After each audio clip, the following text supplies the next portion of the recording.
Well, Gamestop looks to be heading down the same path as Blockbuster and Sam Goody. The retail giant will close more than 180 stores across the globe as they continue to struggle with sales. The company said the closures at underperforming locations will take place over a 6-month period. These struggles are a direct result of consumers shifting towards streaming video games rather than buying in store. The company has already closed 195 stores worldwide in the last 12 months. In a day and age where digital distribution is becoming more popular, physical media has seen a noticeable decline. This has left many consumers, especially collectors, wondering how much longer physical media will last, and what could happen if digital distribution completely takes over the market.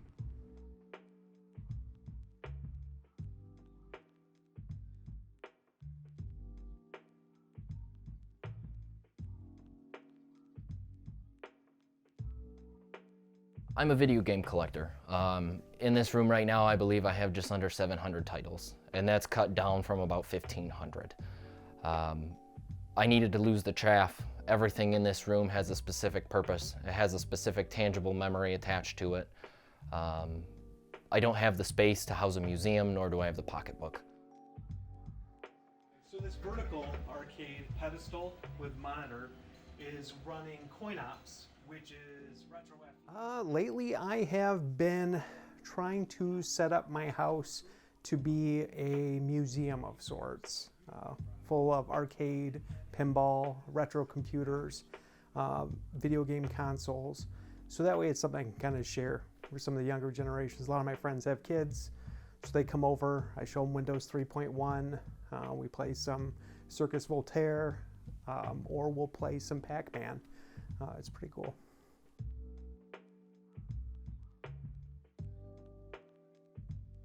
So I recently started a game store. It's been one hell of a ride. It's been a lot of work every single day, but something I'm very passionate about. Just like business, and I like games, so it's just combining two things I'm passionate about is just thrilling.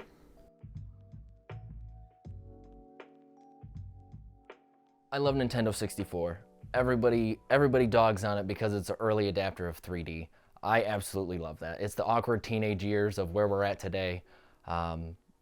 Yes, there's a lot of sports titles on that system, but there's a lot of good gems in there too.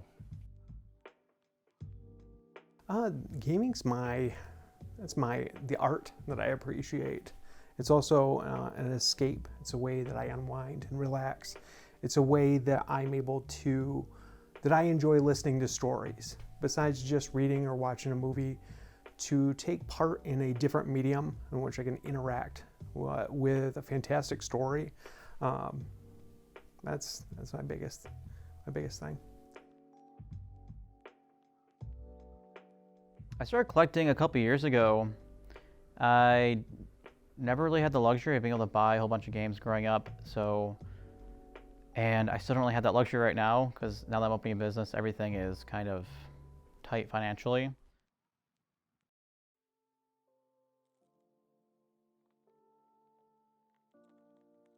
Physical media is something that I treasure, only because I am the sole gatekeeper on these items.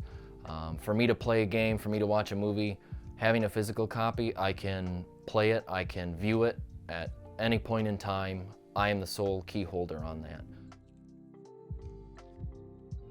Another important thing that's great about physical media is it's something that you can hold on to and it's yours. It's not dependent on a subscription service. It's not dependent on servers that need to be online. And then if you know somebody who has the capability to play that software, you can let them borrow it. They'll probably never return it, but you can let them borrow it. Or you can trade. Those are some of the benefits to that. I definitely am a big supporter of physical media, but having run a game store, I get people talking about digital and how they prefer digital. What I don't like about digital is the lack of ownership, how servers can be shut down, you might not have support on your game, you might not be able to get updates, you might not be able to download DLC in the future, or if it's an online only game, I might not be able to play it 10 years from now. And plus, there's more games being released that are kind of broken on release, that are only playable with, an update. Digital distribution as a whole It depends, and here's where I'm torn. For me, it has gutted the PC gaming industry in the fact that you don't get big manuals anymore. You don't get feelies in the box. We don't go to the store and see all the cool boxes with all the cool goodies anymore for PC. Today's youth and today's kids are growing up with digital being the standard, with streaming being the standard. Plus, you have services like Game Pass or PlayStation Plus, where you get free games regularly. And then I think in like those metrics, they say like 80% of sales are done digitally. I think it's also including things like DLC and microtransactions as well. So there's just some things you can only access digitally, and there's a convenience factor as well. I mean, plus you're removing so many other manufacturing factors. So you don't have to worry about material costs. You don't have to worry about masters being printed and then, pressing the discs and coding them. I mean, you don't have to have those quality concerns. You don't have to worry about the distribution. You don't have to get it to the stores. You don't have to worry about having shelf space. Like, all these are factors in retail that gone. Now you got cards. Now you take up, retailers love it because you have smaller space for the cards. They don't love the fact that you're not selling physical games. Nostalgia for me was physically going to the store and getting a cartridge or getting a disc and plugging it in. Today's kids don't know that, so they don't have that tangible memory. They don't have anything to physically attach those memories to. I do think about it. I was just asking somebody like, what company do you think will be the first one to remove physical media, between the big three of Nintendo, Microsoft, and Sony? The dangers I see about that are your mom and pop shops are going to be gone. Your media shops are going to be gone. This applies to movies, this applies to games, this applies to music. How many audiophiles do you know that collect only digital music? They want LPs. They don't want digital. I think the community is going to be directly impacted.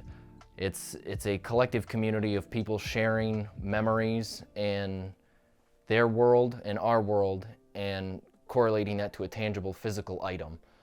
With digital, you lose that. It's a very private, individual experience the minute you switch to digital. I'm a big proponent for software preservation. That's important to me because to me it's an art. I think I mentioned it before. It's an interactive art.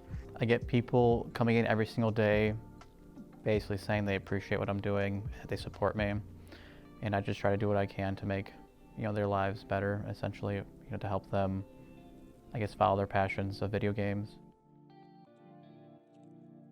Despite the growing popularity of digital distribution, there is still a dedicated market for consumers who prefer to buy physical copies of their favorite entertainment, such as video games, whether it's for preservation or nostalgia.